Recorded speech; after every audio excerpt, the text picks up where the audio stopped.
అలా. ఏది ఇంత చిన్న ప్యాంక్రియాస్ మీద ఉన్న చిన్న పులిపిరికాయ అంత చిన్న నీటి గడ్డను తీసి ఎక్కువ ముట్టుకోకుండా ఉంటేనే నేనే ఉన్నాను ఆపరేషన్‌లో అసిస్ట్ చేస్తా. ఇదేంటి అంతకుముందు ఆపరేషన్ చేసేటప్పుడు ఇలా మనం పక్కనే ప్యాంక్రియాస్ కనపడుతుందనుకోండి. ఇదేదో బాగుంది అని ఇలా టచ్ చేద్దామని టచ్ అయిపోతుంటే మా సార్ వాళ్ళు ఆపరేషన్ చేసే పరికరాలు తీసుకొని టక్కన చేతి మీద ఒకటి కొట్టేవాళ్ళు. అది ప్యాంక్రియాస్ ముట్టుకోకూడదు అని చెప్పేవాళ్ళు.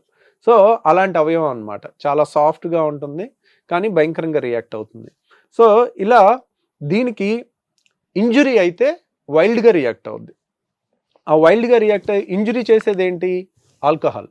మోస్ట్ కామన్ కాజ్, అన్నిటికన్నా ఎక్కువ ప్యాంక్రియాస్ డ్యామేజ్ దేని వల్ల జరుగుతుందంటే ఆల్కహాల్ తీసుకున్న వాళ్ళకి alcohol is a irritant to pancreas. So అది ఇరిటెంట్ అయ్యి దాంట్లో పేగుల్లోకి రిలీజ్ చేయాల్సిన ఎమ్ఎల్ఏస్ లైపేస్ ట్రిప్సిన్ని ప్యాంక్రియాస్లోనే రిలీజ్ చేసేసుకుని దాన్ని అదే చంపేసుకుని మనల్ని చచ్చేంత బాధ పెట్టుద్ది అనమాట. కాబట్టి పొరపాటును కూడా ప్రాబ్లం ఏంటంటే ప్యాంక్రియాటైటిస్ వస్తుంది, విపరీతమైన నొప్పి వస్తుంది, వాళ్ళకి అడ్మిట్ అవుతారు. మనం మంచిగా సెలైన్ పెట్టి ఇంజెక్షన్లు పెట్టి ప్యాంక్రియాస్ని అంతా తగ్గిస్తాము, దాన్ని శాంతింపజేస్తాం, చక్కగా హ్యాపీగా ఉంటుంది. మళ్ళీ ఒక 2 నెలల తర్వాత వెళ్ళి మళ్ళీ ఆల్కహాల్ తాగొస్తారు, అప్పుడు ఇంకా భయంకరమైన ప్యాంక్రియాటైటిస్ వస్తుంది. సో ప్యాంక్రియాటైటిస్ ఉన్న వాళ్ళకి మోస్ట్ కామన్ కాజ్ ఆల్కహాల్. ఈ ఆల్కహాల్ అనేది మళ్ళీ తీసుకోకూడదండి. సరే, ఇప్పుడు మనం లివర్ గురించి మాట్లాడుకున్నప్పుడు లివర్ అనేది డీటాక్సిఫై చేస్తుంది కాబట్టి ఆల్కహాల్ అంటే టాక్సిన్స్ డీటాక్సిఫై చేసి అది ఫ్యాట్ కింద మారుస్తుంది అని అనుకున్నాం కదా. ప్యాంక్రియాస్కి ఎందుకు ఆల్కహాల్ తీసుకోకూడదు? దాన్ని ఏం చేస్తుంది? యూజువల్ గా దానికి స్పెసిఫిక్ రీజన్ అంటూ ఉండదండి. ఆల్కహాల్ ఈజ్ ఏ ప్యాంక్రియాటిక్ కూడా టాక్సిన్ అనమాట. ఇప్పుడు మనం అటు తిరిగి ఎటు వెళ్ళినా పేగుల్లోంచి వెళ్లాల్సిందే, జీర్ణ వ్యవస్థ దగ్గర నుంచి దాటుకుని వెళ్లాల్సిందే. తర్వాత వెళ్ళిన బ్లడ్లో ఆల్కహాల్ లెవెల్స్ పెరుగుతాయి. ఆ లెవెల్స్ పెరిగినప్పుడు కూడా ఇది డైరెక్ట్ టాక్సిన్. దీని మీద అంటే కొన్నిటికి కొన్ని ఏం అవ్వదు, మనం చర్మం మీద కొన్ని వేసినా ఏం అవ్వదు. అదే కంట్లో అదే ఒక చుక్క వేస్తే మనకి వెలువెల్లాడిపోతాం. అట్లా ఇది అలా ఆల్కహాల్ తగిలితే పాపం వెలువెల్లాడిపోద్ది. కాబట్టి ఒక్కసారి ప్యాంక్రియాటైటిస్ వచ్చిన తర్వాత మళ్ళీ దాని జోలికి వెళ్ళకండి ఆల్కహాల్. సో ఇంకొక కారణం ఏంటంటే పసర సంచిలో రాళ్ళు వచ్చి ఇక్కడ ఇరుక్కున్నా కానీ ప్యాంక్రియాటైటిస్ వచ్చే అవకాశం ఉంటుంది. సో మీరు చెప్తుంటే అన్ని రోగాలకి మూల కారణం ఆల్కహాల్ అన్నట్టుగా అనిపిస్తుంది సార్. లివర్ పాడైపోవాలనుకున్నా, ప్యాంక్రియాస్ పాడైపోవాలనుకున్నా alcohol. Better stay away from alcohol. యూజువల్గా ప్యాంక్రియాస్కి ఎలాంటి జబ్బులు వస్తూ ఉంటాయి? కడుపులో నొప్పి అన్నంత మాత్రాన అది ఏ నొప్పి అన్నది చెప్పలేం కదా sir. So if it is related to pancreas, what is it about? Pancreas సమస్యల్లో కామన్గా వచ్చేది ప్యాంక్రియాటైటిస్ అంటారు. ఐటిస్ అంటే ఏంటంటే దాంట్లో ఇన్ఫెక్షన్ కానీ ఇన్ఫ్లమేషన్ కానీ వస్తే ఐటిస్ అంటారు. ఇప్పుడు అపెండిక్స్ ఇన్ఫెక్షన్ కానీ వస్తే దాన్ని అపెండిసైటిస్ అంటారు. ప్యాంక్రియాస్లో వస్తే ప్యాంక్రియాటైటిస్ అంటారు.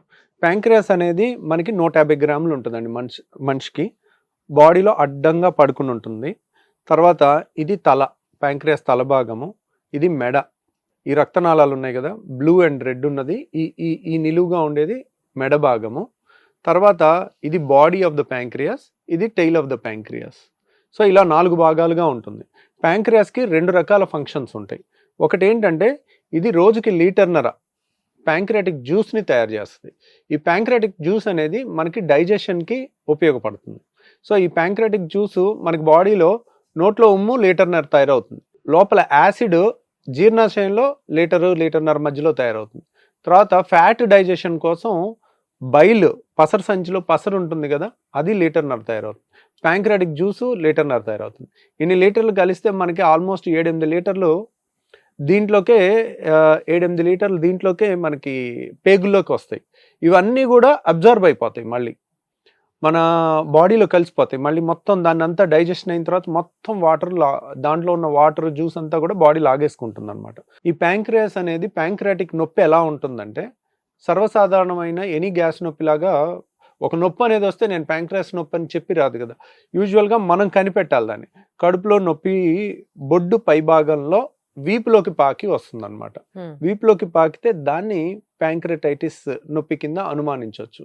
ఎందుకని వీపులోకి పాకుతుందంటే ప్యాంక్రియాస్ వెనక భాగంలో ఉంటుంది. ముందు భాగంలో అంతా పేగులు ఉంటాయి మనకి, ఆ పేగులు వెనకాల ప్యాంక్రియాస్ ఉంటుంది. కాబట్టి మనకి ఆ నొప్పి వీపులోకి పాకుతూ ఉంటుంది అనమాట. సో అది ఒక లక్షణం. దాన్ని బట్టి మనం అనుమానించవచ్చు ఇది ప్యాంక్రియాటిక్ నొప్పి అయ్యి ఉండొచ్చు అని. సో అలా ఈ ప్యాంక్రియాటిక్ నొప్పి అనేది మనం కనిపెట్టవచ్చు. తర్వాత స్కానింగ్ చేస్తే అల్ట్రాసౌండ్ స్కాన్ అనుకోండి తక్కువ ఖర్చులో అయిపోతుంది, 1000 నుంచి 1500 రూపాయల మధ్యలో అయిపోతుంది. దాంట్లో ఒక్కోసారి ప్యాంక్రియాస్లో సూడోసిస్ట్ ఉన్నా తెలుస్తుంది, లేదంటే ప్యాంక్రియాస్లో కొద్దిగా ఇన్ఫెక్షన్ ఉన్నా తెలుస్తుంది. సో ఇప్పుడు సడన్గా నిప్పు అంటుకున్నట్టు మొత్తం ప్యాంక్రియాస్ అంతా అంటుకుపోవటాన్ని ఎక్యూట్ ప్యాంక్రెటైటిస్ అంటారు. సో దీంట్లో ఏమవుతుందంటే ఎక్యూట్ ప్యాంక్రెటైటిస్లో సడన్గా ప్యాంక్రియాస్ నుంచి మొత్తం ప్యాంక్రియాస్లోంచి ఎమ్ఎల్ఏస్ లైపేజ్ అనే ఎంజైమ్స్ ఉంటాయి, ట్రిప్సిన్ అనేవి. ఇవి ఎంత పవర్ఫుల్ ఎంజైమ్స్ అంటే ఈ ఎంజైమ్స్ తీసి చేతి మీద వేస్తే ఇదంతా పుండులాగా అయిపోద్ది, మొత్తం తినేస్తుంది. డైజెషన్కి మన ఫుడ్ను అంతా డైజెస్ట్ చేసే ఎంజైమ్స్ అన్నమాట. ఆ ఎంజైమ్స్ అంత పవర్ఫుల్. అవి ఈ సన్న నాళం కనపడుతుంది చూసారా, ప్యాంక్రియాస్ మధ్యలో తెల్ల నాళం, ఈ నాళంలోంచి పేగులోకి వెళ్ళాలి. ఆ పేగులోకి వెళ్ళకుండా ఈ ప్యాంక్రియాస్నే తినేస్తుంది, ప్యాంక్రియాస్లోనే రిలీజ్ అయిపోయి ప్యాంక్రియాస్నే తినేసి ఇదంతా కొంతమందికి ఎక్యూట్ ప్యాంక్రెటైటిస్ వచ్చినప్పుడు అంతా కొద్దిగా ఇన్ఫెక్షన్ వచ్చి కొద్దిగా కమిలినట్టు ఇలా ఎర్రగొచ్చి మళ్ళీ కొన్నాళ్ళకి హీల్ అయిపోద్ది. ఇప్పుడు చెంప మీద గట్టి కొట్టామనుకోండి కమిలినట్టు ఉంటుంది ఒక రోజంతా, మళ్ళీ హీల్ అయిపోతుంది. అలాగే ప్యాంక్రియాస్ అంతా అలా అవ్వచ్చు. అది మైల్డ్ ప్యాంక్రెటైటిస్. సివియర్ ప్యాంక్రెటైటిస్ ఏమవుద్ది, ఇదంతా ఒకేసారి కుళ్ళిపోద్ది. Within a matter of ఒక 3-4 గంటల్లో కుళ్ళిపోద్ది. కొంతమందికి ఒక రోజులో కుళ్ళిపోతుంది, మొత్తం కుళ్ళిపోతుంది. అది ఎక్కడ కుళ్ళిపోతుంది, తోక భాగం కుళ్ళిపోతుందా, తల భాగం కుళ్ళిపోతుందా, బాడీ భాగం కుళ్ళిపోతుందా అనేది చెప్పలేము. దాన్ని ప్యాంక్రియాటిక్ నెక్రోసిస్ అంటారు. ఆ నెక్రోసిస్ అనేది వచ్చిన వాళ్ళకి చాలా సివియర్ డిసీజ్ అన్నమాట. వాళ్ళు చాలా రోజులు ఐసీలో ఉంటారు. వాళ్ళకి ఏది తీసుకున్నా కానీ విపరీతమైన కడుపు నొప్పి వస్తుంది. కాబట్టి నోటి ద్వారా ఏం తీసుకోలేరు. అందువల్ల వాళ్ళకి సపరేట్గా ముక్కులోంచి ఒక పైప్ పెట్టి ప్యాంక్రియాస్ కింద భాగంలో పేగుకి వచ్చే వరకు పెట్టి దాంట్లోంచి ఫీడింగ్ ఇస్తే వాళ్ళకి నొప్పి రాదనమాట. చాలా రోజులు సెలైన్ పెట్టడం, చాలా రోజులు కుళ్ళిపోయిన ప్యాంక్రియాస్ ఇన్ఫెక్షన్ రాకుండా యాంటీబయాటిక్ ఇవ్వటం, ఇవన్నీ లక్షల్లో ఖర్చు అయిపోతుంది చాలామంది పేషెంట్స్కి.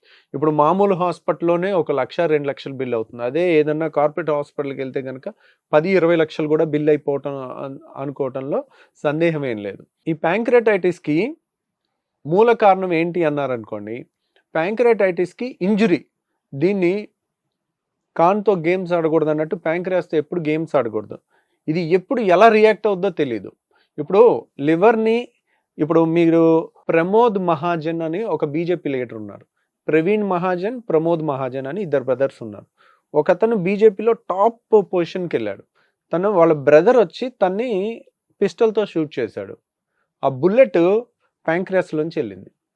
ఆ పేషెంట్ని బతికించడానికి పెద్ద పెద్ద డాక్టర్లు ఇండియా మొత్తం నుంచి వెళ్ళినా వాళ్ళు బతికించలేకపోయారు. ఎందుకంటే లివర్లోంచి బుల్లెట్ వెళ్తే లివరు బ్లీడింగ్ అవుతుంది, బ్లీడింగ్ ఆపేసి ఎలాగోలా చేస్తే మనిషి బతికిపోతాడు. కానీ ప్యాంక్రియాస్లోంచి బుల్లెట్ వెళ్తే కనుక ప్యాంక్రియాస్ బ్లీడింగ్ అనేది ఎలాగోకలాగా ఆపొచ్చు. కానీ దీన్ని వచ్చిన జీర్ణరసాలన్నీ ఆ చుట్టుపక్కల వచ్చేసి దాన్ని డైజెస్ట్ చేసేసి మొత్తం కుళ్ళిపోయినట్టు అయిపోతే దాన్ని కంట్రోల్ చేయటం చాలా కష్టం అనమాట. Unpredictable disease. నాకు ఇప్పటికీ గుర్తుంది, నేను నిమ్స్లో స్టడీస్ చేసేటప్పుడు మా ప్రొఫెసర్ ప్యాంక్రియాస్ మీద ఇంత చిన్న పులిపిరికాయలాగా ఇంత నీటి గడ్డ ఫామ్ అయింది. ఆ పేషెంట్కి ఇంత నీటి గడ్డని తీసేసాం.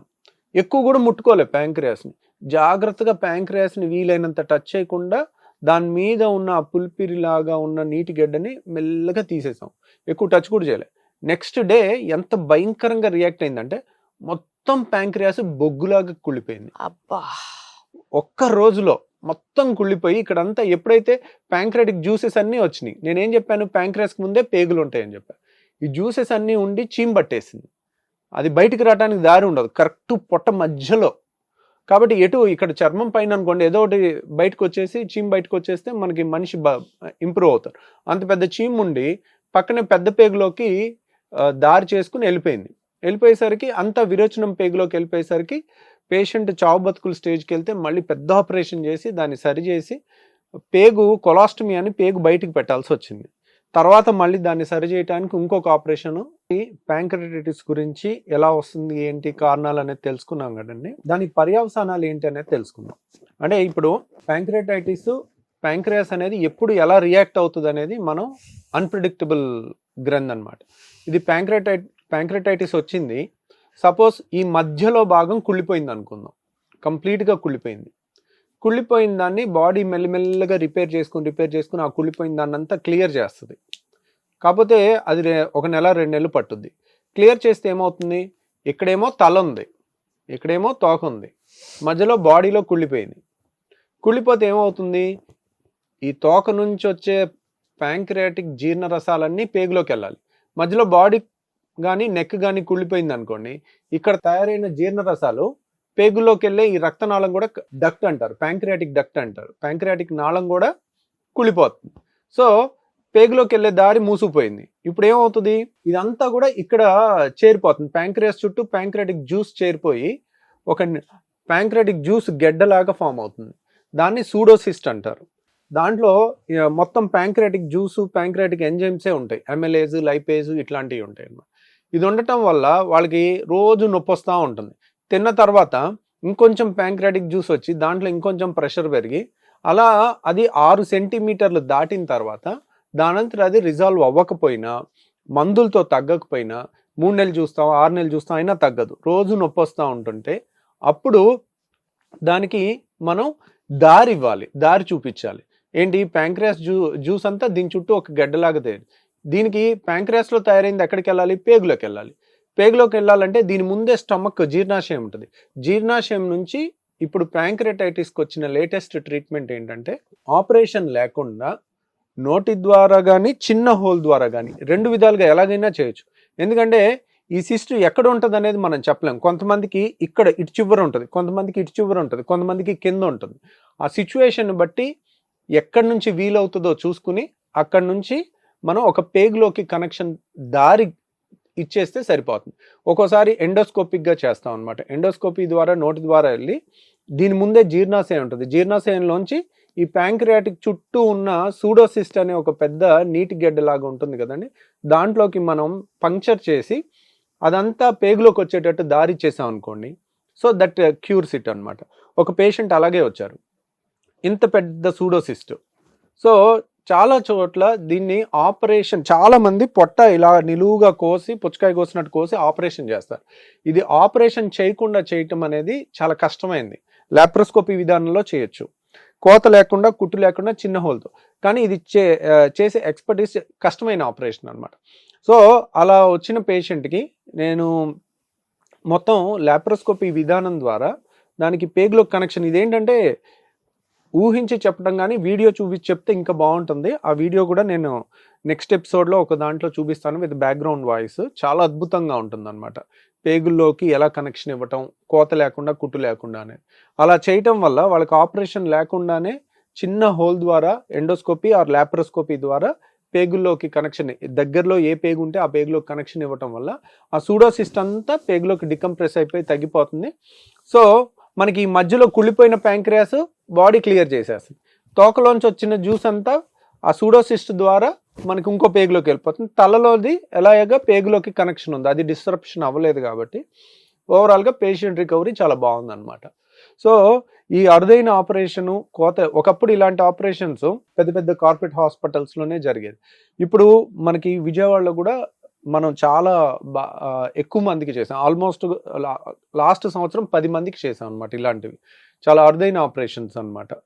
సో ఆ విధంగా ఆ పేషెంట్ చాలా ఇంప్రూవ్ అయ్యారు. ఆ పేషెంట్ వీడియో టెస్టిమోనియల్ కూడా ఉంది, అది కూడా నేను మీకు అందజేస్తాను. సో ఆపరేషన్ అయిపోయిన తర్వాత ఇంకా ప్యాంక్రియాటైటిస్ తగ్గిపోయినట్లేనా sir? He can live a normal life? Normal life, provided he don't take alcohol again. So వాళ్ళు ఆల్కహాల్ వల్లే వచ్చింది తనకి, మళ్ళీ జన్మలో ఆల్కహాల్ ముట్టనున్నాడు అనుకోండి, గ్యారంటీ ఎక్స్పెన్సివ్ సర్జరీనా సార్ అది? బికాజ్ అది చాలా రేర్ గా చేస్తారు. రేర్ గా చేస్తారు, టెక్నికల్లీ డిమాండింగ్. ఎక్స్పెన్సివ్ కన్నా కానివ్వండి, ఇట్స్ ఏ ఇప్పుడు ఇలాంటి సర్జరీస్ ఖచ్చితంగా పొట్ట కోయకుండా గ్యారంటీగా హోల్తో చేయాలి అన్నారు అనుకోండి. ఇవి ఎలాంటివి అంటే హైలీ టెక్నికల్లీ డిమాండింగ్ సర్జరీ. ఇప్పుడు మీరు ఇండియా పాకిస్తాన్ మ్యాచ్లో లాస్ట్ బాల్లో 6 కొట్టి గెలిపించాలనుకోండి, ఎంత టెన్షన్ ఉంటుందో అట్లా ఉంటుందన్నమాట. అంత యాక్యురసీ ఉంటేనే దాన్ని మనం చేయగలుగుతాం. మన దగ్గర చేస్తున్నాం, దాని సర్జరీ అదే 10 సర్జరీస్ అయినాయి, అన్నీ కూడా మనకి లాప్రోస్కోపీలో అయినాయి. దాని వీడియోస్ కూడా నేను అన్ని పొందుపరిచి ఉంచాను.